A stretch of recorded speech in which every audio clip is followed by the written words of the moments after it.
According to the experts, when we communicate, only 7% are words. So what do we do with the other 93%? That is the subject of today's Job Chat. I'm Hector Silva, along with Don Apple. Hector, many of us don't understand the difference between talking and communicating. So let's learn about what the difference is. Our guest today is Mike Bailey. During his time in sales and marketing, Mike was responsible for the design and delivery of hundreds of presentations.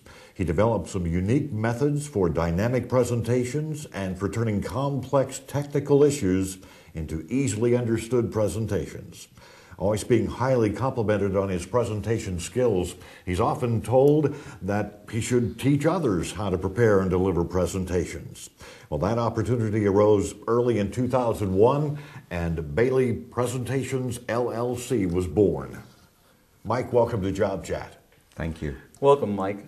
Mike, how exactly did you get the passion for presentations and for communication? Well, many years ago, I came from the radio communication industry, and I moved from engineering into sales.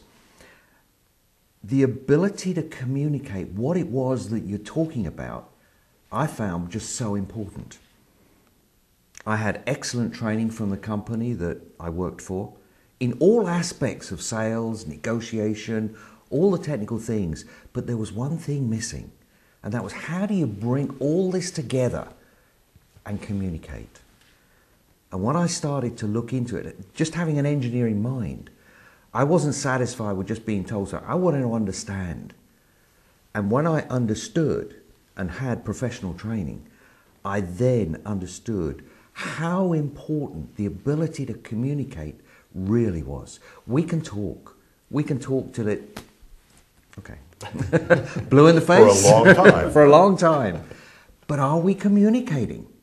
Big difference. Well, you keep using that word communicating. I'm going to ask you a couple of simple questions which I'm sure will lead to some complex answers.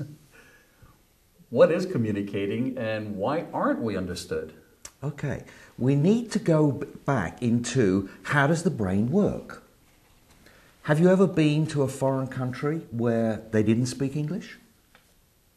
No, I have not. Yes. But Yes. Okay, so how did you communicate? Oh, a lot of it was through motion. Right. A lot of it was through pointing, Right. pictures, Right. things like that. And they are visual. You see, the brain doesn't work in words. It works in images. And we have to convert what it is that we're saying into a recognizable image for that person. So we've got to understand what their language is in order to be able to communicate. in other words, you're complimenting the words, but you're not using them totally to deliver your message. Right. Okay. And as you said to start with, Hector, communication, the words are only 7%. So what do we do with this other 93%? And this is the key to understanding communicating. Okay. How does that break down? It breaks down into the verbal, that's what we talked about, the words that we use, and that's just 7%. People, there are some, and I had a salesman who could remember every single word a year later that I said. That was a problem. But so few people can do that. They don't remember the words. They get a perception. They put their own view, they put their own words around what they've seen and heard. So the verbal, that's what we say, that's just 7% of a communication. How we say it, that is a much larger number. Have you any idea what that number is? None.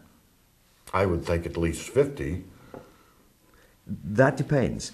If we're doing a live communication, we can actually see it's about 37%. It's Okay. a huge number compared with what we're saying.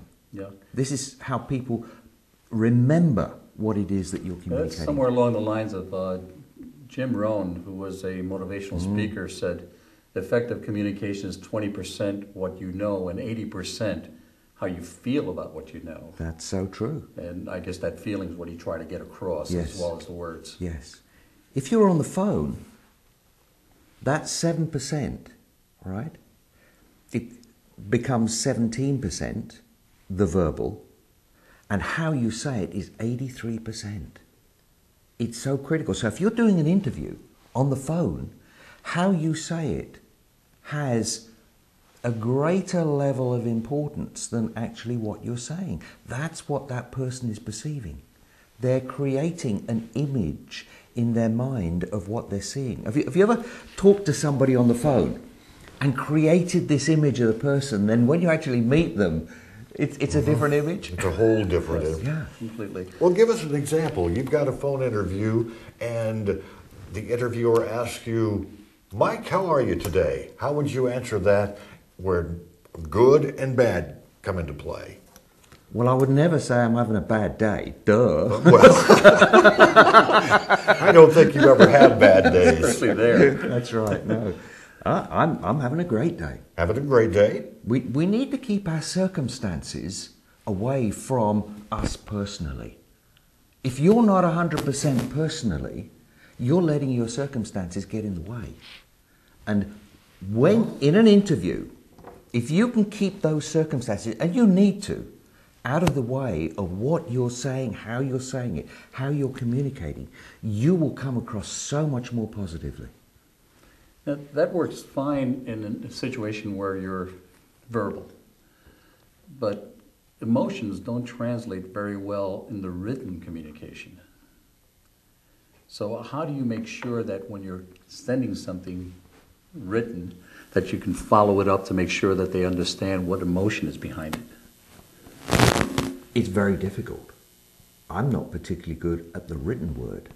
And we haven't yet got to that third element of the communicating. If we can come onto there first and then answer that question. Please. Right. That third element is the visual. 56%. That is a large proportion of the communication because the brain works in images. What you're saying is creating an image in that person's mind. Now we learn three different ways. We learn visually, we learn auditorily, words, and we learn kinesthetically, touchy-feely. Depending on that person interviewing you, they will have a predominance of their learning style. And if you can communicate in that learning style with them, you will have a much better connection. So you're mirroring their style. You're very much so, very much. But how do you recognize it? How do you know what style it is that they're using? Mm-hmm. And there's a very quick way of knowing how to do that. If during your introduction, and this doesn't always happen, and on the phone, it's very, very rare that you can do this. In fact, it would be impossible to do this on the phone because you need to see the person. But when you're greeting, handshaking, just having small chat and everything, and if you get the opportunity to ask them a question, and this is the trick, if you can ask them a question that gets to their emotional level, say, for instance, what was the most fun thing that you did in the last week? And then watch which direction their eyes move. If they move up, they're visual. If they move to the side, they're verbal. If they move down and to the left, they're kinesthetic. Make note of that. Up, down, left, right. Now, how about body language? How does that fit in? What is body language? How would you define body language? I think of expressions. Certainly comes into it. Okay. Or I've seen people that kind of lean back at certain times, lean forward at certain times, and I'm sure all that means something. Yes, it does. Well, let's come back to a definition of what body language is. It's part of communication. Yes, a very important part because it's visual. Body language is seeing what others are thinking. This is getting inside someone's mind. When you I don't know that I like that. Seeing what someone is thinking. You know, it's been said that when you talk about women's intuition, It's because they understand body language so well. It's something you can learn. Okay, it's not intuitive to most guys. Some guys do have it, but most guys don't. It's a right-brained activity. We've got our left and our right brain. And the right brain activity, that's one of those things. So let's come back to the question that you asked earlier about the question on the phone, right? Can you just remind me what that question was? I simply was playing the part of the interviewer and asking you, how are you doing today? How are you doing today? I'm just great. Thank you for asking. And then leave it up to them as to what the next question is, because their objective is to get you to do a lot of talking. Your objective is to answer as concisely as possible and get them to do a lot of talking, because you're trying to understand where they're at, where they're going, what do they want from you. If all you do is talk, you're not communicating.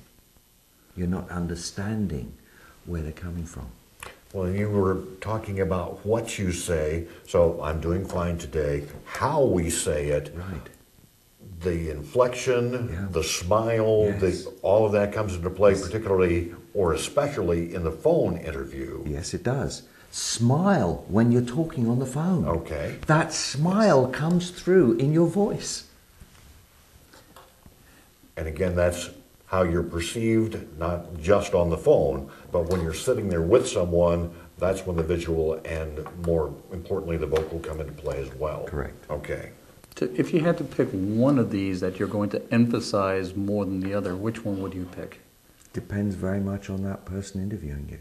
If you can establish, and even if you haven't had that opportunity to ask that emotional question, watch them. And this is where eye contact is so important. Watch their eye movements. Eye movements are tied to emotions. If their eyes are going up when they're trying to recall some information, they're visual. Talk in a visual language. I see what you mean. I'm getting the picture. If they go to the side, they're verbal. Yeah, I hear what you say. If they're kinesthetic and their eyes are going down for this recall, yeah, I'm getting a feeling of what you're looking for. So and they will react. Yeah, and they have, most people will have no idea, but they get a better connection with you. We're talking about interviews, but this is something that you can use in any part of your life. Absolutely. Yeah. I love coaching people, and I coach people from salespeople who have never done it before right up to top CEOs. I love coaching people to get them to understand all the elements of a communication. You know, it's no different to driving a vehicle. If you can drive a vehicle, you can communicate professionally. It's just understanding all the elements. That day you first jumped in the car and thought you're going to drive at 120 miles an hour, duh. You got in the second gear and there's major panic.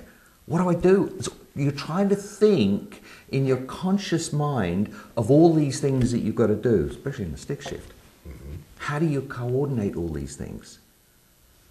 When you've been driving for some time, you don't think about it. You jump in the car, you start it, hopefully you put your seatbelt on, you're on the phone, you listen to the radio, CD, whatever. You don't have to think consciously about all the actions of driving a car. It's all in your subconscious. You've learned how to do that. Just the same with live communication. When you've learned all those elements, then it just comes naturally to you.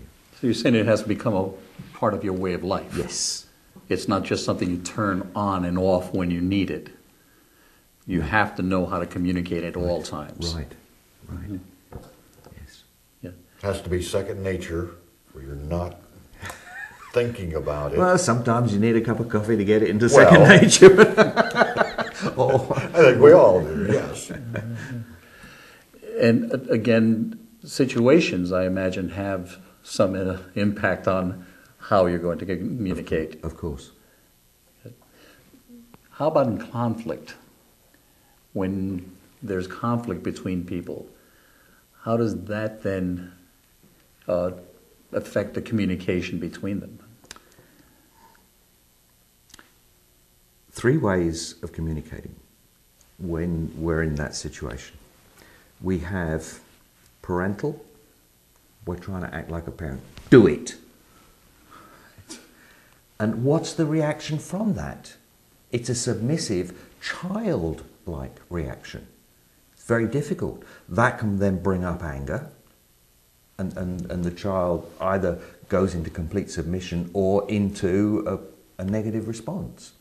It's not until we come back to the adult level, where we're communicating adult to adult, can we get out of this anger. Anger is usually caused by being in child-parental or parental-child mode.